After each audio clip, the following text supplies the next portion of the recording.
she was worried about how she was going to put food on the table.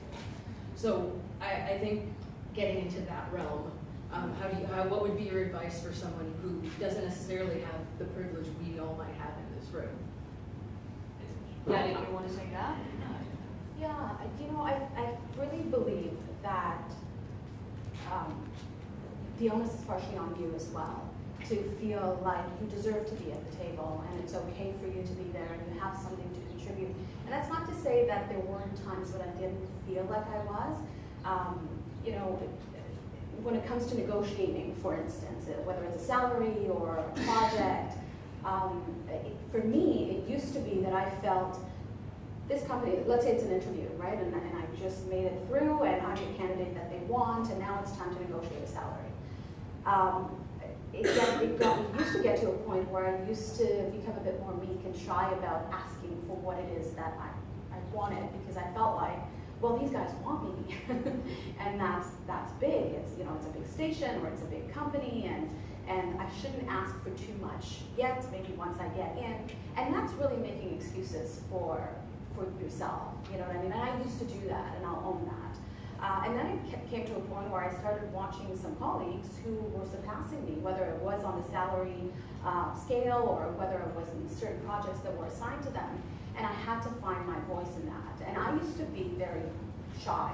I think my sister might not agree with me. She's here in the audience. Because in the family environment, I wasn't. But when it came to socializing or being in a larger group, I was. And I needed to find that voice. And nobody else can do it for you. You've got to find that initiative to do it.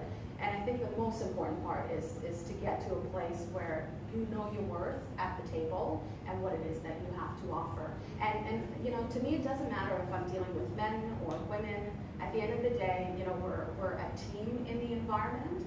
And the ideal scenario, of course, for me is to have an even balanced table that we're all sitting at and are able to contribute based on our skills and our ability, as opposed to are you a man or are you a woman? But that's the ideal. I get that we're not there yet, but it's always in the back of my mind. And when I enter, meetings where, whether I have to lead them or I'm part of the team, I'll always find that voice because I have to. Otherwise, it will get silenced, and I know that. I want to add, it's different when you're an entrepreneur because you have really no one to look to. You have to kind of defend yourself. And I think at the end of the day, you have to realize that there's a reason that these people hired you. And being a yes person is not doing yourself you're doing yourself a disservice by doing that. You have to stand your ground. You have to have the knowledge. You have to have the confidence to say the things that you want to say, knowing that you could lose the business. And as an entrepreneur, like I was talking to Tracy earlier, my husband is totally frustrated that I have no regular income, that it comes in cycles, like every 2 months, hey honey, I have a paycheck. And what happened to the 2 months beforehand? Well, I was leading up to it. But during that time, you're proving yourself time and time again to everybody that you meet. You are the salesperson, you're the garbage person, you're the secretary.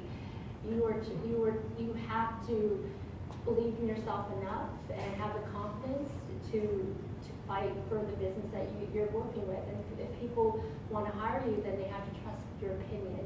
And you have to be strong enough to be able to negotiate your stance every single time. And it's hard. And sometimes I have to be bossy because I am a single mother entrepreneur. So I have that struggle. It's not so privileged for me, So I'm like, so I have a harder time because if you don't do the work, I might not be able to feed my kids, So I have to push people. That's great. So how do you keep going with your personal life and when you have so much on your plate with your work on a daily basis? Like what is your tip? Like Tracy, you mentioned you're a single mom. Yeah. I'm like pretty amazed. I'm like, wow, how do you manage? I actually don't believe in balance. It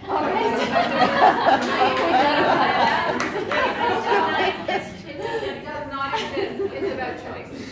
So this morning, I couldn't take my kids to school because I'm here. That was the choice I made. You know what I mean? Right. So every day is a different choice. When I have to travel, I'm not with my kids. That's the choice I made. So I don't think there's balance. I also, I'm going to go out on a limb here. like it's really bad. But I don't know about this whole lean in thing. So I don't really get that. I've leaned in. We all are leaning in all the time, but no one's like, it needs to be met. Yeah, it just needs to be met corporately in different ways. So there has to be that flexibility corporately, which is not there for working parents. And so it just has to change. You took the words right out of my mouth relating to balance. I remember attending a panel years ago, and one of the panelists was asked, how do you attain work-life balance? And she said, I don't, it doesn't exist. And it was an eye-opener for me. So something that over the years I've been very, very aware of. But then after having a child, that awareness didn't help me not feel guilty. It didn't help me not struggle with it every single day. But trying to maintain that choice and owning it. Today I am spending the morning with my daughter and I am not working. And I feel super guilty about that. Why do I feel guilty about that? Or if I'm working and I'm not spending time with my daughter, that guilt is always there. But I think the awareness around that helps, but it's hard. It is hard. You can only be in one place at a time. And it's definitely a struggle. But there is something about, I completely agree that there's no balance. I think that's ridiculous. This is just life, and I have a colleague who says it's just life balance, right? I love my work, I love my family, I choose the times that I'm with each. That's good. I don't need to have a definition. I would say though, one of the things I've learned over the last couple of years that's critical is you've got to take care of yourself, right? We're all, it's very fashionable these days in corporate circles to talk about athletes, right, and high performance, right? And athletes move, they train, they perform, and then they move into the recovery zone, right? Because you can't exert yourself really, really hard for a very long time without then recovering.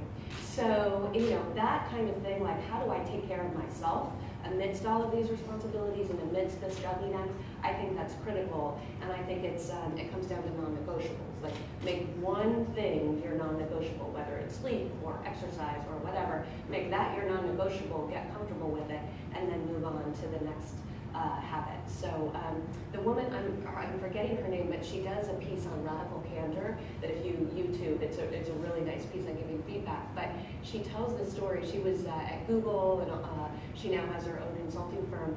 And she says, I run every day, and I don't consider that something I do off work. Because if I don't run every day, I show up at work and I'm terrible.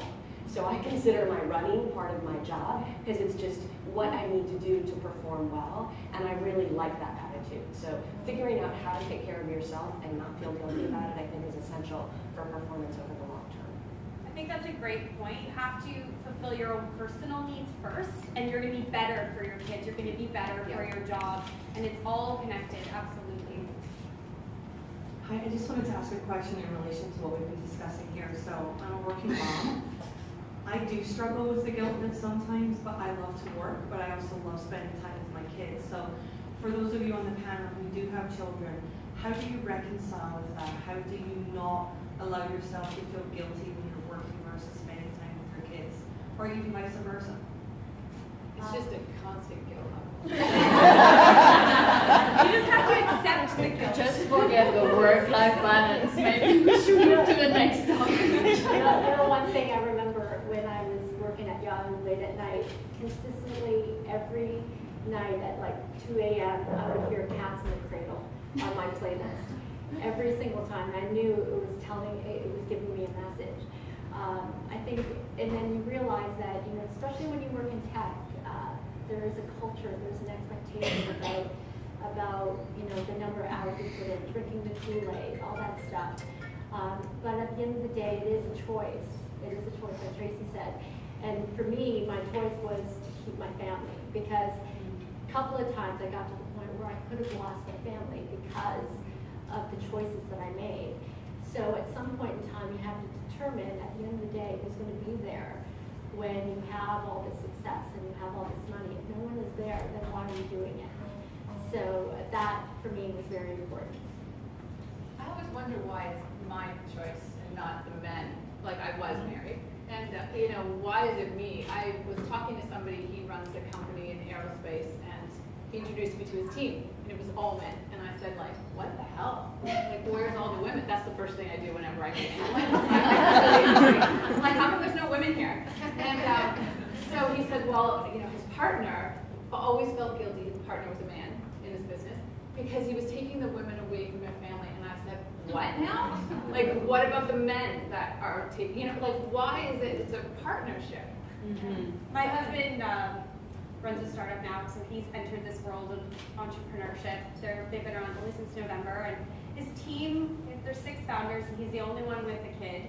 And they're a very aggressive, fast-moving team, and he struggles with these same things that we're talking about.